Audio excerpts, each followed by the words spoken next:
മൂന്നാറിൽ ശക്തമായ മഴയെ തുടർന്ന് നിർമ്മാണത്തിലിരുന്ന കെട്ടിടം ഇടിഞ്ഞതാണ്. ചിന്നക്കനാൽ പവർ ഹൗസ് വെള്ളച്ചാട്ടത്തിന് സമീപത്ത് നിർമ്മാണം നടക്കുന്ന കെട്ടിടമാണ് അപകടാവസ്ഥയിലായത്. താഴെ താമസിക്കുന്ന 15ഓളം കുടുംബങ്ങൾ ആശങ്കയിലാണ്. മുഹമ്മദ് ആഷിഖ് വിരളുമായി ചേരുന്നു. ആഷിഖ്, ഇതെന്താണ് സംഭവിച്ചത്?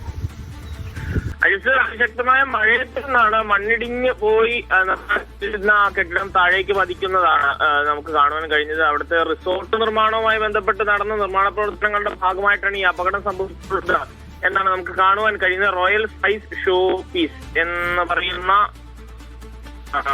പറയുന്ന ഒരു സ്ഥാപനത്തോട് ചേർന്ന് പ്രവർത്തിക്കുന്ന അല്ലെങ്കിൽ ചേർന്ന് നിർമ്മാണത്തിലിരുന്ന വലിയൊരു കെട്ടിടം അതിന്റെ താഴ്ഭാഗത്തെ മണ്ണ് ഇടിഞ്ഞ് കീഴ്പോട്ട് ഇരിക്കുന്നതായിട്ടാണ് നമുക്ക് കാണുവാൻ കഴിയുന്നത്. അതിന്റെ തൊട്ടു താഴെ ഏതാണ്ട് 15ഓളം കുടുംബങ്ങൾ താമസിക്കുന്നത്. അവരുടെ വീടുകളുടെ അവസ്ഥയൊക്കെ അപകടാവസ്ഥയിലായിട്ടുണ്ട് ഈ ഘട്ടത്തിൽ. ഇത് നാട്ടുകാർ പറയുന്നത് റെഡ് സോൺ ഉൾപ്പെടുന്ന പ്രദേശമാണ്. അവിടെ സാധാരണഗതിയിൽ ഇത്ര വലിയ നിർമ്മാണത്തിന് അനുവാദം കൊടുക്കാൻ കഴിയാത്തതാണ്. പക്ഷേ നിയന്ത്രണങ്ങൾ ലംഘിച്ചുകൊണ്ട് കെട്ടിട നിർമ്മാണത്തിന് അനുവാദം കൊടുത്താണ് ഇത്ര വലിയ അപകടത്തിലേക്ക് കാര്യങ്ങൾ എത്തിച്ചത് എന്നുള്ളതാണ്. കഴിഞ്ഞ ദിവസങ്ങളിൽ പെയ്ത മഴയുടെ ഭാഗമായിട്ട് മണ്ണ് വളരെ ലൂസാവുകയും തുടർന്ന് അതിന്റെ ചൂട് ഭാഗം ഇടിഞ്ഞു പോവുകയുമായിരുന്നു. ഇപ്പോൾ അപകടാവസ്ഥയിൽ തുടരുകയാണ് ആ കെട്ടിടം. അതിന്റെ ദൃശ്യങ്ങളിൽ നിന്ന് നമുക്കത് വ്യക്തമാവുകയും ചെയ്യും. താഴ്ഭാഗത്ത് താമസിക്കുന്ന കുടുംബങ്ങളുടെ അവസ്ഥ വലിയ അപകടാവസ്ഥയിലാണ്. ഏറ്റവും വേഗത്തിൽ അവരെ മാറ്റിപ്പാർപ്പിക്കണം എന്ന ഘട്ടത്തിൽ ഉയരുന്നത്.